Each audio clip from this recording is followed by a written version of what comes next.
It's used in 43 states by something like 40% of voters in the US. They have both DRE and optical scan.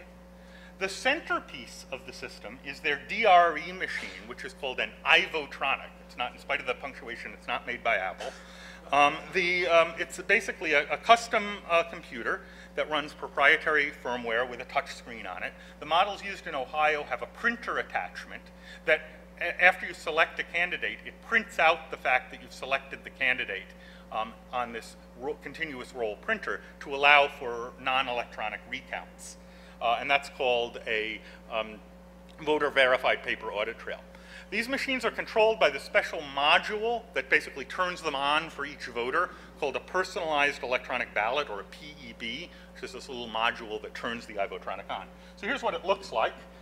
Basically a touch screen. There's a little, that little red bar is the slot with a PEB in it, and this has been enabled for voting.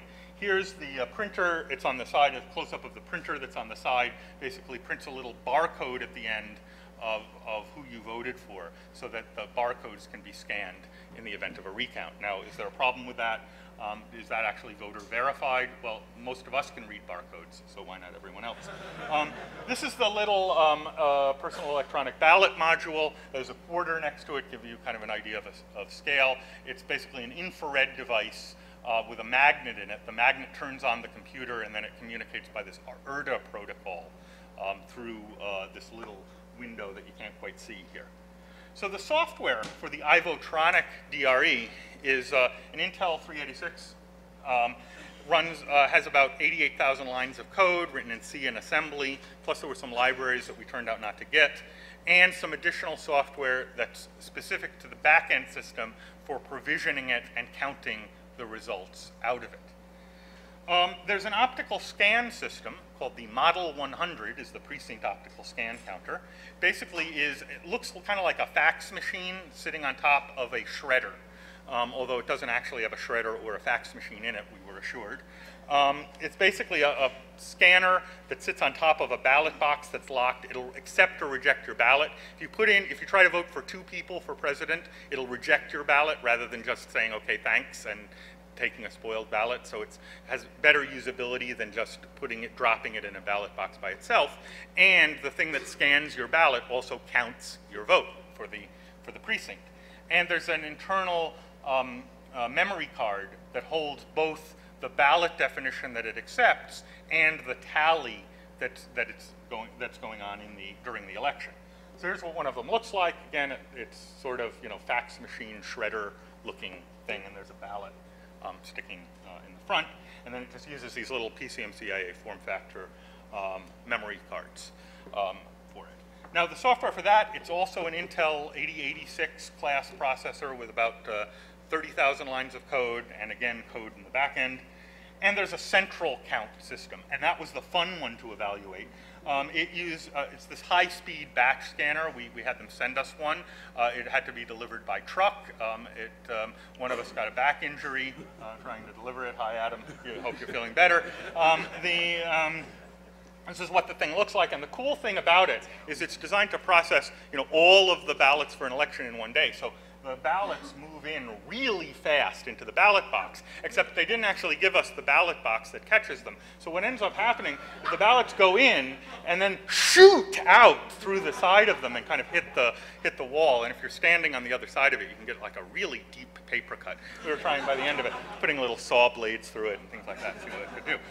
That's an Intel 686 processor, about 22,000 lines of code, plus again code in the back end. So what's this back end that I keep talking about?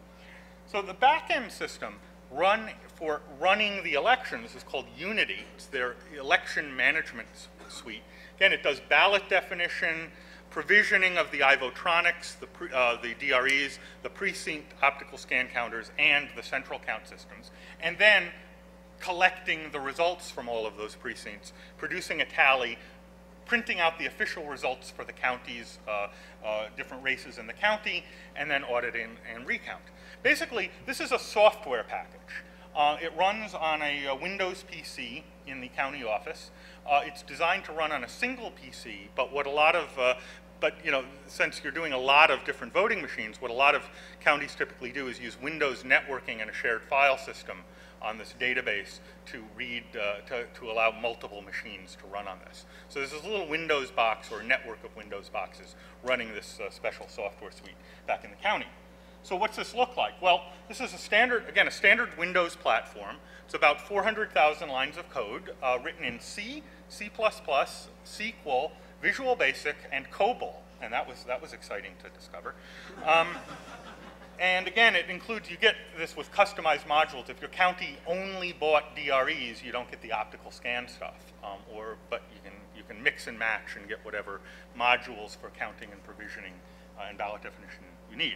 Just to give you an idea of the data flows in it, this is the data flow throughout the software. What you can kind of take away from this is it's complicated. But basically, the basic architecture is there's provisioning data, ballot design, programming the individual devices, loading them onto the devices, and then at the end of the day, going back to the election management system from the precinct devices to get the tallies. So with that, what do we do? So let me turn this over to Sandy.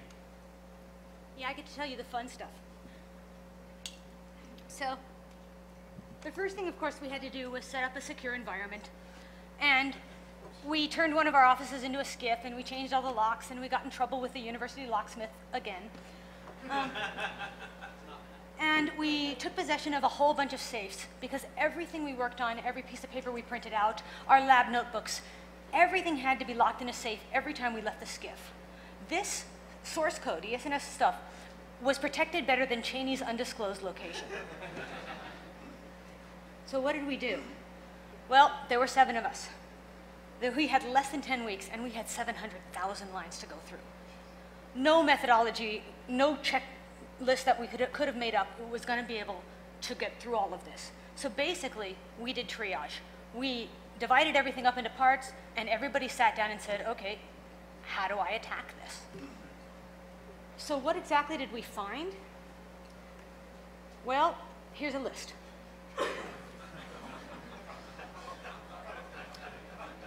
Now, that's not all ES&S, some of that's hard in Premiere, but you get the idea. The thing that surprised us is that there wasn't a place where we looked that we didn't find a vulnerability we could compromise. There wasn't an attack that we tried where we weren't successful at carrying it all the way through. And this is in spite of all of the security procedures that ES&S has in place on these machines. And those security procedures include physical security. There are locks. It includes tamper-evident seals. The top-of-the-line DREs all have a hardware authentication token. There's also passwords, and there's encryption. So why didn't these layers of security protect this system? Let's look at a couple of these individually. We'll start with the locks. This is a lock by the same manufacturer that makes the ES&S. This is not from a voting machine. This picture is actually from eBay.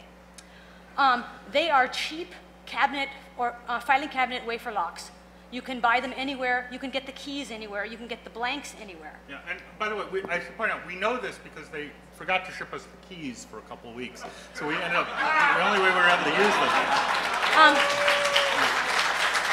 So the thing about this is that these cheap wafer locks, you can pick them with a paper clip. And since ES&S uses 2 keys, they use one to control the electronics and one to open and lock up the ballot box. We had to pick the locks just to turn the machines on in the first place.